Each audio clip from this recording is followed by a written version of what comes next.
Hello friends. आज मैं आपके लिए ग्रुप डी एग्जाम में पूछे गए सवाल कराऊंगा। तो जितने भी बच्चे ग्रुप डी की तैयारी कर रहे हैं उनको ये पता लग जाएगा कि ग्रुप डी में कैसा पैटर्न पूछा जाता है। तो चलिए स्टार्ट करते हैं। प्रश्न है, कौन सी संख्या 9 से विभाजित है? तो देखो, ये चार ऑप्शन है, इनमें से कोई एक संख्या ऐसी है जो 9 से पूरी पूरी कट जाएगी।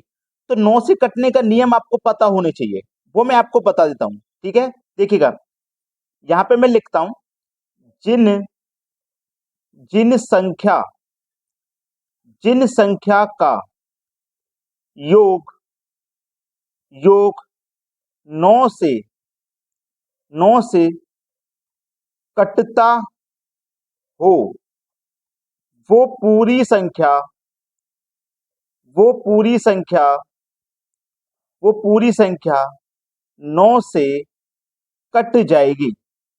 याद रखना इस बात को, ये नियम लिखा रहा हूं मैं 9 से विभाजित करने का। वो पूरी संख्या 9 से कट जाएगी। तो देखो, संख्याओं का योग 9 से कटना चाहिए, तो मैं पहले ऑप्शन का योग करूंगा। 5 और 6 11, 12 13 14 15। 15 9 से नहीं कटता, तो ये संख्या 9 से नहीं कटेगी। अब दूसरा ऑप्शन लीजिए। 8 और 9 17, 17 में 4 जोड़ो 21, और ये 10 जोड़ो तो 31 हो जाएगा। 31 भी 9 के पहाड़े में नहीं आता, तो 9 से नहीं कटेगा। 4 और 9 13, 13 में 6 जोड़ो 19, 5 जोड़ो 24, 3 जोड़ो 27। तो हमारा देखो, इनका मैंने योग किया, कितना है? 27। तो 27 हमारा 9 के पहाड़े में आता है, इसका मतलब 9 से कट जाएगा 27। जब 27 9 से कट जाएगा, संख्या का योग 9 से कट जाएगा, तो ये पूरी संख्या 9 से कट जाएगी। यही हमारे सवाल का सही जवाब। एक और ऑप्शन है, देखिए, 5 और 8 13, 10 23, 23 में 6 जोड़ो 29। 29 भी 9 के पहाड़े में नहीं आता, यानी कि 9 से नहीं कटता, तो ये भी नहीं कटेगा। तो आपको अच्छे से समझ में आ गया होगा कि 9 से अगर हमें किसी संख्या को डिवाइड करना है तो हम कैसे पता लगाएंगे वो 9 से कटेगी या नहीं। ठीक है, अब देखते हैं अगला सवाल। अगला सवाल है, 1265 में से क्या घटाया जाए कि प्राप्त संख्या 29 से पूर्णतः विभाजित हो जाए? देखो, 1265 में से हमें कुछ घटाना है, कुछ घटाएं, ऐसा कुछ घटाएं कि जो संख्या है हमारी वो पूरी पूरी डिवाइड हो जाए। तो हमें कैसे पता करना पड़ेगा क्या घटाना है? तो 1265 में हमें 29 से भाग दे देना है। ठीक है, तो 29 से पहले कटेगा 4 बार में 116। ठीक है, 29 चौके 116। 126 में से 116 घटाएंगे 10 बचेगा, ये 5 उतार लो। ठीक है, 29 से 3 बार में कटेगा 87। 105 में से 87 जब कटा देंगे तो शेष फल बचेगा 18, ये नहीं कटेगा, ये शेष फल है। तो अगर हम इस 18 को ही घटा दें, जो शेष फल बचा है इसी को ही घटा दें, तो हमारे पास कुछ भी शेष नहीं बचेगा। जैसे 1265 है, इसमें से अगर मैं इस 18 को ही घटा देता हूं तो मेरे पास जो संख्या आएगी वो पूरी पूरी कट जाएगी।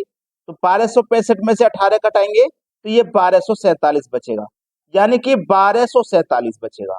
हमें कौन सी संख्या घटानी है? 18। सी ऑप्शन बिल्कुल सही है। ठीक है, हम 1265 में से 18 को घटा देंगे तो हमारी जो संख्या है वो पूरी पूरी विभाजित हो जाएगी। बात समझ में आ गई है? अब देखते हैं अगला सवाल। अगला प्रश्न है, निम्नलिखित अनुपातों को घटते क्रम में लगाएं तो कौन सी संख्या आखिरी होगी? बहुत अच्छा सवाल है ये। हमारे पास अनुपात दिए गए हैं। 17:21 का मतलब है 17/21। 5:7 का मतलब है 5/7। 2:3 का मतलब है 2/3। और 11:14 का मतलब है 11/14। तो सबसे पहले हमें यह पता करना है कि कौन सा भिन्न बड़ा है और कौन सा छोटा है, तभी तो हम इन्हें घटते क्रम में लगाएंगे। चलिए, पता करने का सबसे सरल तरीका होता है कि आप इनका अंतर करें। अंतर आएगा 4, अंतर से ऊपर वाली संख्या में भाग दे दें। ठीक है, ये सबसे सरल वाला तरीका है। ठीक है, अब आप क्या करें? 5 और 7 का अंतर करें 2, ऊपर वाली संख्या में भाग दे दें। ठीक है, 2 और 3 का अंतर करें 1, ऊपर वाली संख्या में भाग दे दें। 11 और 14 का अंतर 3, ऊपर वाली संख्या में भाग देना है। अब 2 से 2 17 में भाग, 4 से 17 में 2, 4 चौकू 16, 1 बचेगा नहीं जाएगा 10, 4 दूने का 8। 2 से चलेगा ये 2.5 बार में, 1 से कटेगा 2 बार में, और 3 से कटेगा 3 तिया 9, 10 लगा 2, 3 छिंग 18, इतनी बार में ये कट गया। अब देखो, यहाँ पे जो संख्या सबसे बड़ी आई है वो सबसे बड़ी भिन्न है। तो सबसे बड़ी संख्या हमारे पास 4.2 है, तो ये सबसे बड़ी भिन्न है। 17/21 ये सबसे बड़ी है। इसके बाद में दूसरे नंबर पर कौन सी बड़ी है? 3.6, यानी कि 11/14 ये, अब इससे छोटी कौन है, ये वाली यानी कि 2.5, 5/7, सबसे छोटा 2 है तो लास्ट में आ जाएगा 2/3। हमसे पूछा गया था कौन सी भिन्न आखिरी होगी, आखिरी वाली भिन्न 2/3 मतलब 2:3 होगी। सी ऑप्शन है प्रश्न का बिल्कुल सही जवाब। अब देखते हैं अगला प्रश्न। अगला प्रश्न है कौन सी संख्या छोटी है, ये जो 4 ऑप्शन है ना इनमें कौन सी संख्या छोटी है। तो मैंने भिन्न को छोटा बड़ा पता करने का तरीका अभी आपको बताया है। करना क्या है, दोनों का अंतर लिखिए, अंतर नीचे लिखना है, ऊपर वाली संख्या में भाग देना है। 2 से 3 में भाग दूंगा 1.5 बार में जाएगा, ठीक है। अंतर करिए 1, ऊपर वाली संख्या में भाग दे दो, 1 से 5 में भाग देंगे 5 बार जाएगा। दोनों का अंतर करो, 1 ऊपर वाली संख्या में भाग दो 2 बार जाएगा। अंतर करो 1 ऊपर वाली संख्या में भाग दो तो 1 से 4 में भाग देंगे 4 बार जाएगा।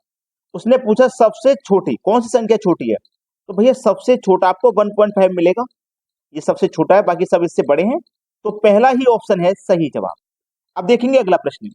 अगला प्रश्न है यदि x प्लस रूट एक्स बराबर 90 है तो x का मान बताइए। चलिए इसको करने का सबसे सरल तरीका है कि आप इसको ऑप्शन से ही करें, ठीक है। चलिए मैं मान लेता हूं कि x का मान मेरा 81 है, मैंने मान लिया x का मान मेरा 81 है। चलिए x का मान अगर मैं 81 मानता हूं तो x की जगह 81 रखूंगा, प्लस x की जगह यहाँ पे भी 81 रखूंगा, और ये मेरा 90 के बराबर आना चाहिए, तभी तो मेरे x का मान 81 होगा। अगर ये 90 के बराबर नहीं आया तो इसका मतलब 81 हमारा x का मान नहीं है।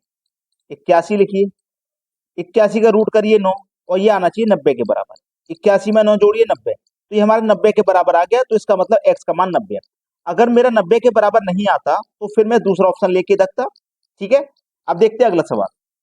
अगला प्रश्न है अब आपको इतनी बड़ी संख्या का मल्टीप्लाई इतनी बड़ी संख्या से करना है। अगर मैं आपसे कहूं कि मात्र 5 सेकंड में आप इसे कर दोगे, मात्र 5 सेकंड में कर दोगे, तो आपको यकीन होगा? नहीं होगा, लेकिन देखने के बाद जरूर यकीन होगा। देखो ये 9999, ये 9 वाली संख्या कितनी बार भी हो, यहाँ 4 बार है, 3 बार हो, 2 बार हो, 1 बार हो, 8 बार हो, 10 बार, 15 बार, कितनी बार भी 9 दे दे, कितनी बार भी 9 दे दे, उसका मल्टीप्लाई किसी भी संख्या से करने को कह दे, आपको करना क्या है वो मैं बताता हूँ।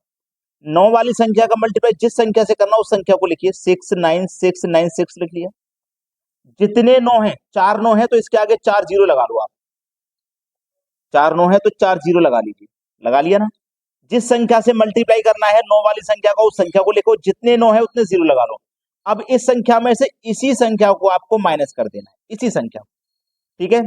69696, इसी संख्या को आपको माइनस कर देना है बस।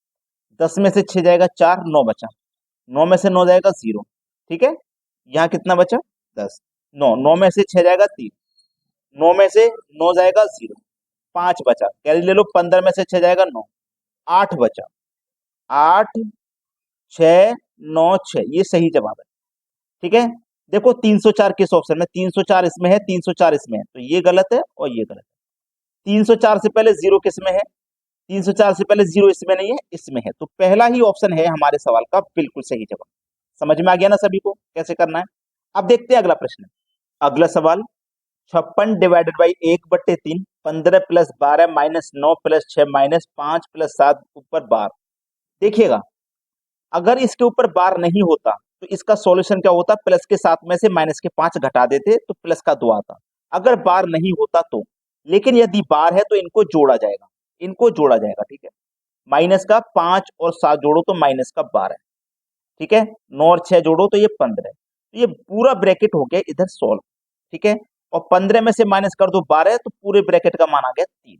चलिए अब लिखिए 56 डिवाइड में 1/3, ठीक है, इंटू 15 प्लस 12, यही तो है, 15 प्लस 12, 15 प्लस 12, 15 प्लस 12 माइनस का 3, ये है प्रश्न।